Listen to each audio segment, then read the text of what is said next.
The soul that has conceived one wickedness can nurse no good thereafter. Bruno Mars. Hi, I'm Matthew Miner. And I'm Stephen Holmes. And this is Corntown, an investigative journalism podcast brought to you by the S&M Experience.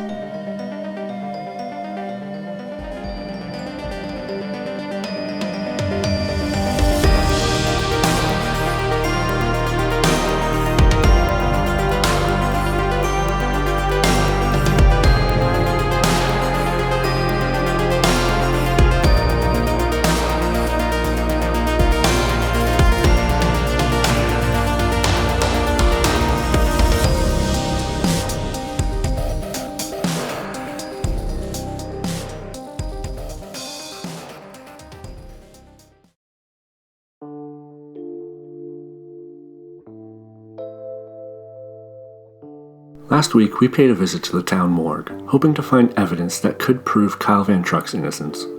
What we found instead was a revelation that shook us. Someone didn't think that Kyle Van Truck was a nice boy.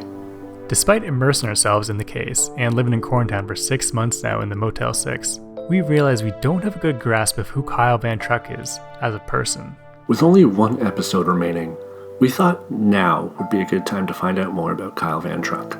Is he a nice kid? A bad kid? The kind of kid who borrows your Pogs collection and then sells them to Sammy Slugnuts to buy back his precious Tony the Tiger fanfiction? How many times do I have to apologize for that? What? I was just referencing a completely hypothetical scenario. Could we talk about this later? What do we know about Kyle? He was a straight-A student with a full scholarship to Corntown U. He played shortstop on the nearby city slow pitch team, the London Broyles. His family was once cursed by witches. His father died tragically in the worst disaster this town has ever seen. By all accounts, he's kind. His pants always had too many pockets, and he thought he once saw Danny DeVito, but it was just a large pumpkin. He's also been labeled a murderer. However, many in Corntown maintain that Kyle is innocent. They claim he couldn't possibly commit this crime, or any crime for that matter. Some say they've seen him get panicked and sweaty at just the mention of cutting in line. Is that who he really is? Or is there more that meets the eye? That meets the eye? Dan meets the eye? Is he not as he seems to so many? We've looked at Kyle as a murderer, as a non-orphan who became an orphan, and, perhaps worst of all, as someone who would walk out of a movie starring Robert Van Winkle. But could we see Kyle as those Corntownians saw him? And more importantly, should we? And would we? We wanted to hear about who Kyle is from an unbiased viewpoint. So we sat down with a few members of the Kyle is totally innocent as far as we are concerned committee.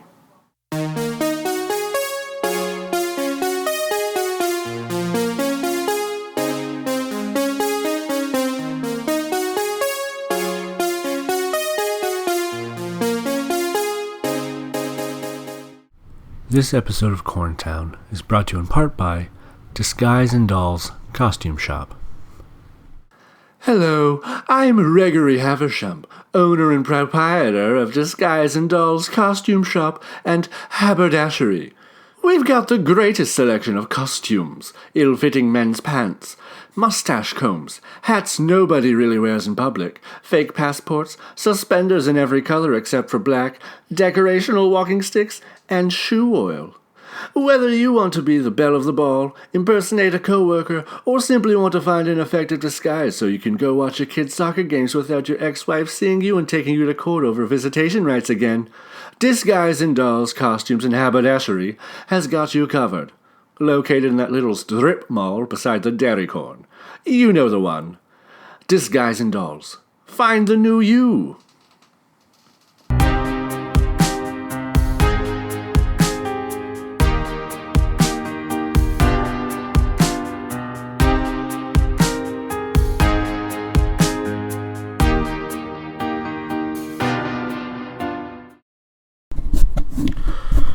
Okay, this is a phone interview with Mitch Itchy. Anytime. Hi, my name is Mitch Itchy. I'm assistant manager to the assistant manager at Cornmire. So you worked with Kyle? Oh, I've known Kyle since he was a little boy. I work with his pop. Real shame what happened. It smelled delicious, but it's a dark spot on the town. I hired Kyle when he applied, right on the spot. I thought, heck, if he's even 1/4 of the man his father was, he'll be great. And trust me, I've seen 1/4 of his father. That was all that was left. Yeah, Kyle's real sweet. Wouldn't hurt a fly. Literally wouldn't hurt a fly. He's the kind of kid who doesn't kill bugs. He catches them and takes them outside, puts them in tiny shelters where they can live out the rest of their days. After they pass, naturally, he gives them tiny little funerals, puts out a nice spread for all the other bugs who are in mourning. I don't know if bugs actually feel grief, but Kyle seems to think so. He didn't always get a lot of work done, though. Bugs don't live very long, so he'd do a lot of funerals. He got real good at making tiny caskets. There's a whole little cemetery up behind the Colonel Reservoir. It's a real nice little spot. Peaceful, you know. I eat my lunch out there sometimes. Do you think Kyle could have killed Jaren Deeb? Oh, absolutely not. It's not in his nature. I don't think he could have done it at the time, neither. I mean, he would not shut up about that Cool as Ice movie. It's his favorite. The quote he put in the high school yearbook was, "Drop that zero and get with the hero." There's no way he would have even left that theater while it was playing. What sort of relationship did he have with Jaren? Oh, they had a great relationship. Lots of inside jokes. There were a couple of pranksters, too. I was a victim of quite a few of those pranks. They once told me that my favorite singer, Jonathan Davis of Korn, was waiting to meet me in the giant walk-in freezer. When I ran in there, they locked the door. Jonathan Davis wasn't even there. It was just Fred Durst. They left us in there overnight. I lost 3 toes to frostbite. Fred Durst ate the other 7. Okay, we are interviewing Kyle's high school drama teacher. Hello, I am Gregory Havisham. Gregory? Gregory. 2 of the G's are silent. 2 of the... Can you spell that for us? G, that one is silent. R-E-G-G, that one is also silent. O-R-I-E-G. What about that last G? Oh, we don't talk about that one. Okay. I'm the drama teacher at Corntown Secondary. Go Cubs. I've known Kyle since he auditioned for our production of Con Air that we did when he was in grade 9. We called it Corn Air. He didn't get the part, but I was inspired by his spirit and how well he handled the rejection. I mean, I really laid into him. My God, he was shit. But his spirit, even though I tore him a new metaphoric arsehole, he never let that get him down. He auditioned every year, and every year, absolute garbage. But he was always so sweet. After every rejection, he would send a handwritten note thanking me for the opportunity. He would send along a basket of muffins as well. They were inedible, but the gesture was appreciated. Last year, I finally gave him a role in our production of Ernest Goes to Jail. It wasn't a pity casting either. He earned the role of Rimshot. He worked hard to improve himself, always the first one in, last one out. He was kind to everybody, even the lowly stagehands. You know, the garbage people. Ooh. Huh. And when I had heard that he had been arrested for murder, I could not believe it. That's not the Kyle Van Truck that I know. You want to know who I think did it? Nobody. I don't think that even was Jaren Deeb. I think it's D.B. Cooper. He jumped out of that airplane in 71, was struck by a bolt of lightning from Zeus himself, and was teleported to the future. Shit. That's a good theory. Yes. I'm already writing a play about it. I dibsed it. Do you think Kyle could have killed D.B. Cooper? No. I believe the lightning killed him. Right. Kyle was a sweet boy. He had mighty aspirations. I was even going to hook him up with my contacts in New York, at my old stomping grounds on Broadway. It's a pity what was done to him. What do you think of Jaren Deeb? Oh, he couldn't carry a tune to save his life. Yet somehow he kept getting the lead in the town's annual production of Corns and Cobs. That's what we call Guys and Dolls. And does that bother you? Well, I have 2 working ears, don't I? Do you ever do the show? Oh, no. I don't even audition. It's beneath me.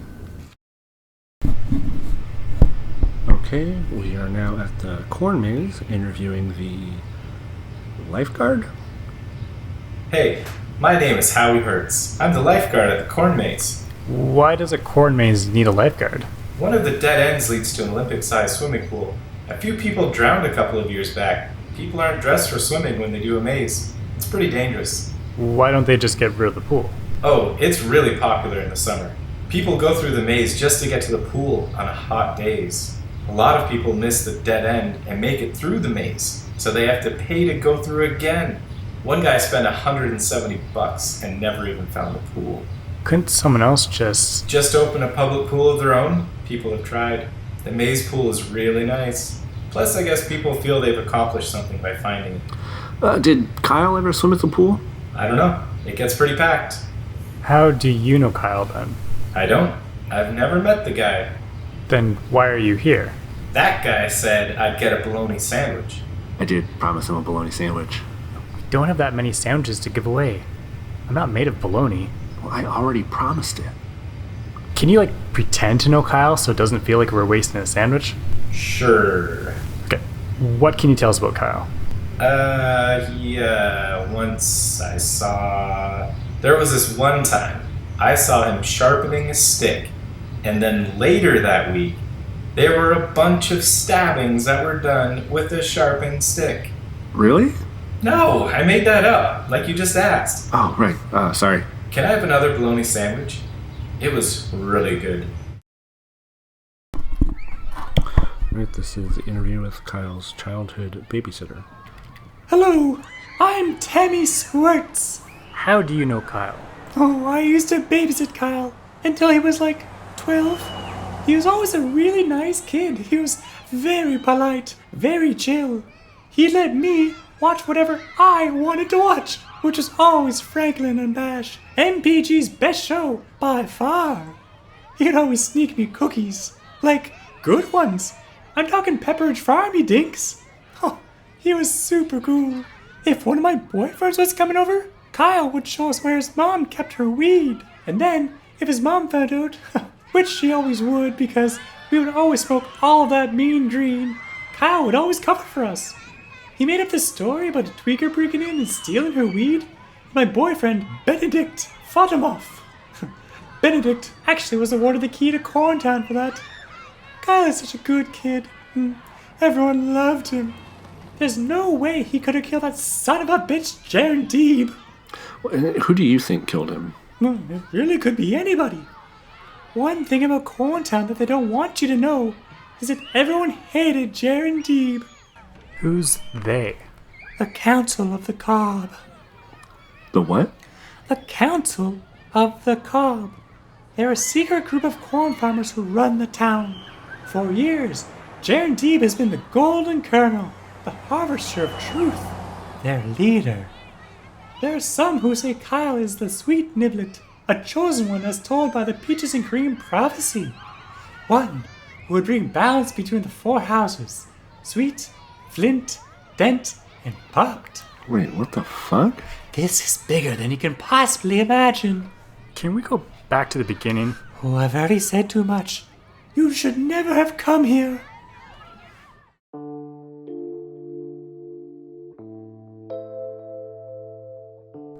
Tammy dropped some juicy kernels during her interview, but ended up cutting her talk short.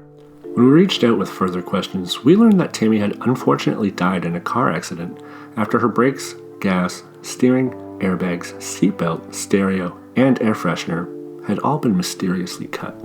Which was a real unfortunate coincidence. Now we'll never know what she was talking about with the whole corn cobblers or whatever they were called.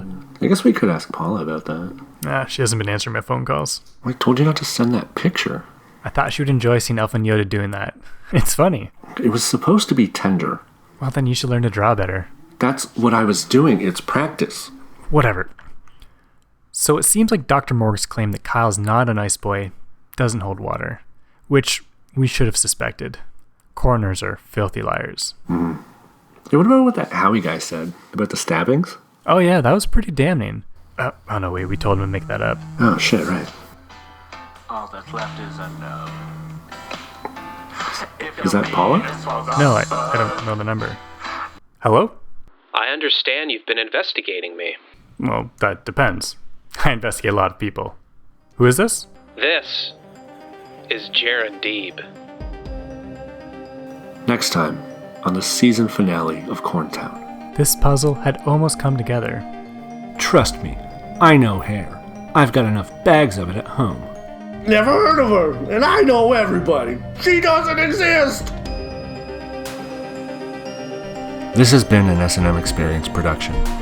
Executive produced by Stephen T. Holmes, Matthew Miner, and I'm a Plastic. Episode mixed by Richard Mixon.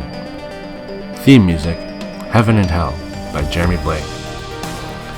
If you have any information about the murder of Jaron Deeb, email us at thesmexp@gmail.com.